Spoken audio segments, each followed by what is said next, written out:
अमरावती जिल्ह्यातून एक मोठी ब्रेकिंग बातमी समोर येत आहे। अमरावतीमध्ये एका व्यक्तीला पाकिस्तानमधून धमकीचा कॉल आल्याची धक्कादायक माहिती समोर आली आहे। +92 च्या नंबरवरून व्हॉट्सॲपवर तब्बल 4 वेळा ऑडिओ कॉल संबंधित कंपनीतील कर्मचाऱ्यांच्या मोबाईलवर आलेला आहे। नांदगाव पेठच्या कंपनीतील कर्मचारी कारखाना बॉम्बने उडवून देण्याची धमकी या कॉलद्वारे देण्यात आली आहे। घाबरलेल्या कर्मचारी यांनी तात्काळ नांदगाव पेठ पोलिसात माहिती दिलेली आहे। अमरावती शहर आणि ग्रामीण पोलीस आता हाय अलर्टवर आले आहेत। अनोखी नंबरवरून कॉल आल्यास तो कॉल उचलू नये व कोणत्याही अफवांवर विश्वास ठेवू नये असे आवाहन अमरावती पोलीस आयुक्त नवीनचंद्र रेड्डी यांनी जनतेला केलेले आहे। आता अमरावती शहर पोलिसांची सोशल मीडियावर अकाउंटवर करडी नजर राहणार आहे। आज सकाळी 10 वाजताच्या दरम्यान MIDC मध्ये व्हेरिटो कंपनी आहे गारमेंटची, त्यामध्ये काम करणारा वर्कर आहे प्रशांत पंचानन ठाकूर। याला 10 वाजताच्या सुमारास त्याच्या मोबाईलवर कॉल आला। व्हाट्सअप कॉल होता 92 ने सुरुआत कि मैं पाकिस्तान आर्मी से बोल रहा हूँ और दिल्ली यानी 3-4 ठिकाने हम बॉम्ब ब्लास्ट से उड़ा देंगे, उन पर बमबारी करेंगे।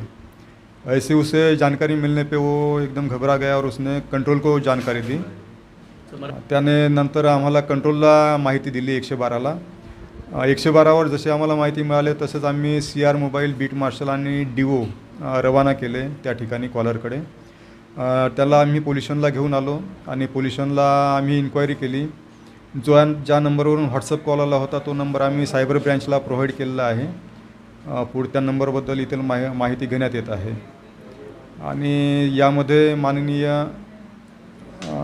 Zone 2 sir, zone 1 sir Sagar Patil sir, ACP Frazarpura sir Punkar sir यांनी स्वतः इन्क्वायरी केलेली आहे आणि CID, ATC, IB, crime branch हे पण यामध्ये तपास करत आहे। माननीय पोलीस आयुक्त सरांच्या मार्गदर्शनामध्ये आम्ही सर्व कारवाई तपास करत आहोत। या प्रशांत ठाकूरला जो कॉल आला यामध्ये दिल्ली आणि इतर शहरं असं मेन्शन केलेलं आहे, अमरावती शहराचं नाव मेन्शन केलं नाही। सध्या त्याबद्दल काही सांगता येणार नाही आणि याचाच नंबरवर का कॉल आला याबद्दल आपण माहिती घेत आहोत। आम्ही सर्व वरिष्ठ संस्था आणि वरिष्ठ अधिकारी यांना याबाबत इन्फॉर्म केलेलं आहे। नागरिकांनी कोणतेही अनॉनिमस कॉल जे येतात तर असे कॉलला त्यांनी पॅनिक न होता संयमाने रिस्पॉन्स करायला पाहिजे।